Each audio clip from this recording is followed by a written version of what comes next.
Wow! Blue. Glittering blue. Ano pangalan mo? James. James, kumusta naman ang pa-costume? Sino kaisip ng concept na to? Coach Jones po. Bakit ganitong costume nyo? Anong preparation ang ginamit nyo? Or sinong inspiration? Or... Inspiration ko talaga number one is yung 70s na outfit.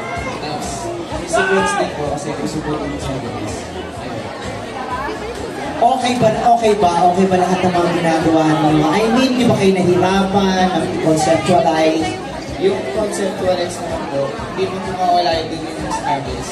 Yung ano lang po, paano yung mga program tsaka mga perfume struggles na I'm learning. Kaya kabugin, yung iba. Kaya?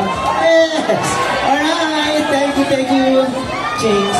From Iris, Manila, Red